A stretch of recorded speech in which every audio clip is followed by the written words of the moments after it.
Yo, what's good, guys? It's Austin here, or Luna. So today's story time, in my opinion, is a pretty good one. I hope you enjoy it. And let's jump right into this. So this story time all takes place in the beginning of 2019, okay?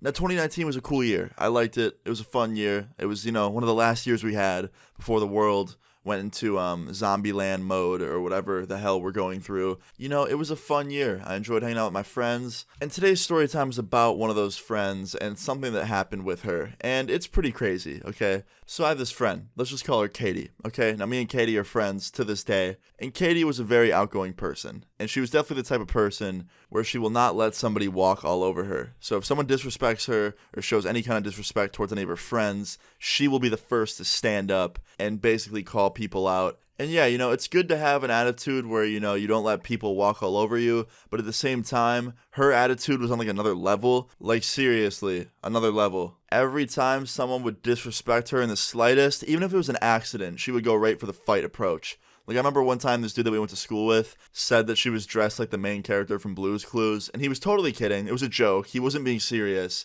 and she thought that he was being dead serious and tried to square up with him right then and there. She tried to fight in the middle of this party, one-on-one with this guy. So yeah, now that you know about Katie and how angry she would get, I'm going to tell you about the story time that involves her today. So like I said, the story time takes place in 2019. The very beginning of 2019, it was cold. I was staying in my hometown at the time, so it was very, very, very cold. And it was around Katie's birthday time, and Katie, for her birthday, wanted to go to this club very badly. Now, half of the people that she invited were not 21 yet, and that included me. I couldn't go to the club on a normal night. So instead of going to the club, she decided to rent this house and throw a huge-ass party at this house. And she was going to hire a DJ and all this other stuff and try and make it like a club at home. And I'm like, yeah, I mean, that's one way to do it. Why not? Like, let's do it. And she's like, for sure. So she starts inviting all these people. She makes a huge group chat. She texts everyone. She gives people details, what date she wants to do it. And we plan it for like 2 weeks ahead. And that's what happened. 2 weeks went by, and it was finally time for the party to take place. And everything happened that she wanted. She got a DJ. She got all these crazy lights set up. She got a fog machine. She got this crazy house rented for like a whole night. And she had a perfect birthday party, basically. The whole birthday party was awesome. But fast forward to the end of the birthday party, and that's when all of this really starts. So this was Katie's 21st birthday, so it was a really big birthday for her. Like, she was throwing a huge party, a lot of people were there, and because of all these people being here that she loved and were friends with, she partied super hard, okay? She got very, very, very just drunk, and like to the point where she could barely speak by the end of the night. So before the party started, Katie specifically stated to me and my other friend, who are both very close with her, that she did not want to sleep at the house. Even though she was renting the house for the night, she didn't want to sleep there. A lot of her friends were sleeping there, but she didn't want to. She wanted to sleep in her own bed on her 21st birthday. And we're like, yeah, for sure, like, we'll get you home. So we had a plan. At the end of the night, when the party was over and people were asleep upstairs and Katie was ready to go home, we would call her an Uber and ride home with her in the Uber, make sure she gets into bed all safely, and then after that, we would Uber back to our houses. So that's what we did. The party ended, people went to sleep upstairs at this house. She didn't want to stay there, like I said, so we called up an Uber, and me, my friend, and Katie hopped in the Uber. And the first thing I noticed was this Uber driver was a very young driver from what I could see. She was a girl, and she looked like she was in her later 20s. So compared to all the other Uber drivers I had, she was definitely one of the younger ones. So we get into this Uber, and we start driving to Katie's house. And the Uber driver is just, playing music real quietly, just kind of focusing on the road, staying quiet. And Katie starts getting loud. She starts yelling out random things because she's drunk. She's like, I just want to go home. I'm tired. I want to sleep. And I'm like, don't worry. We'll be back to your house soon. Your parents are waiting for you. They'll tuck you in. And the Uber driver starts laughing. I wasn't even lying. Her parents were in on this plan. Like, her parents knew that she was going to go hard for her 21st birthday, and they were going to be waiting for her when she got home that night. So we get to be like a block away from Katie's house, and even though she was being loud, obnoxious, and drunk, the driver was being pretty tolerant and patient. But right when we got to the final block, like the final stretch to Katie's house, she starts yelling to pull over on the side of the road so she can throw up.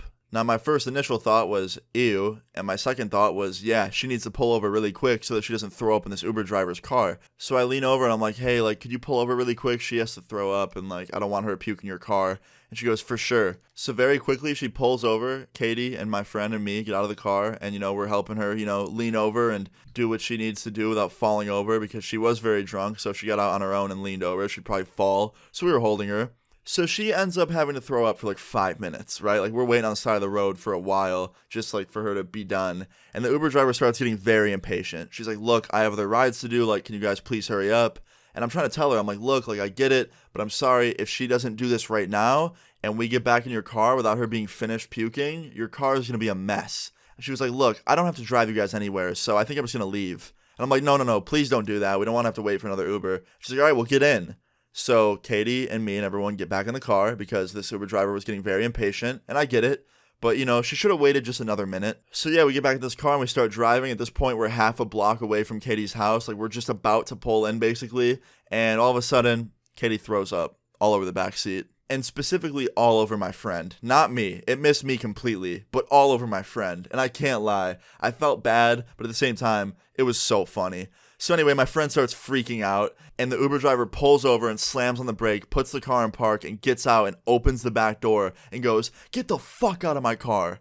And she was mad, to say the least. Like, mad is an understatement. Like, she was fucking furious. She got out of the car, told us to get the fuck out, and then when we got out, she started cussing us out to our face, like, yelling at us, saying that we had no respect. And then she starts yelling at Katie, and she's like, "Do you have any fucking respect for anybody? You're a sloppy drunk. I pick up sloppy trash like you guys all the time. Like, get out of here." And she shouldn't have said that, because Katie, even when drunk, if you call her sloppy trash or her friend sloppy trash, you're basically asking for a problem. And that's exactly what happened. Not even a second later, Katie lunges at this girl. I don't even know what happened because just a minute ago she could barely balance on her own.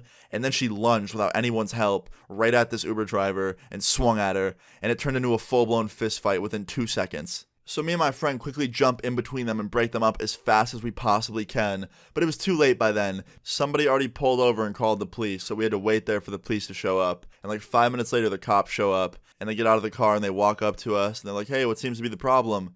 And immediately this Uber driver is like, "Look, I was driving them somewhere." And then she had to throw up and we pulled over. And then she got back in the car and she threw up in my car. So I pulled over and I can't lie, I cussed them out. I called them trash. Like that wasn't right of me, but I was angry. And next thing I know, this crazy psycho's swinging at me. And the cops look over at Katie and they're like, "Is this true?" And Katie goes, "Yep." And that's all she said, just, "Yep." And then the police look at us and they're like, "Is this true, guys?" And I'm like, "Yeah, it's true." So then I tell them, I'm like, "Look, it's Katie's 21st birthday. Like, she had a huge party. She clearly got way too drunk, and she's not acting like her normal self." Which was pretty true. Like, even though Katie had an attitude problem, she wouldn't just swing at someone like that off rip. Like, usually she would get confrontational, but not swing at someone right away. That was definitely because she was just way too drunk. So after I said this, the cops were like, "We get it. Like, she partied hard, but still, that's no excuse to assault somebody." And I was like, "Yeah, I totally understand that." And here's what ends up happening. The Uber driver tells the police that she doesn't want Katie arrested because she's just a young girl that had a birthday party and got too drunk and was being stupid. And then she apologizes to me, Katie, and my friend for verbally assaulting us first, which just took us all by surprise. Like, we did not expect that whatsoever. I figured she'd be like, "All right, take her to jail, like lock her up. I'm off to do more Uber now." But no, she had some like complete random change of heart and like completely just let her off the hook. So after this, the police left and we got back in the Uber driver's car. The Uber driver gave us a ride back home to Katie's house and we went inside, got cleaning supplies, and we helped clean her entire back seat and got it all cleaned up. And yeah, in the end, I would say it was a very happy ending. I'm definitely very, very, very pleased in how everything turned out in the end. Very happy ending of this story time. But yeah, guys, moral of the story is don't act like Katie did in this story time. I hope you guys enjoyed it. If you did enjoy this story time, please leave a like on the video. I'd really appreciate it. Feel free to leave your story times in the comments down below. And subscribe if you're new. I'll see you all later. Peace. And I'm like, what's up? They leave me out for the dead, and now they know they're fucked. All my texts are unread, that's how I know she's done. My life changed in a flash, all my friends gone, my friends gone.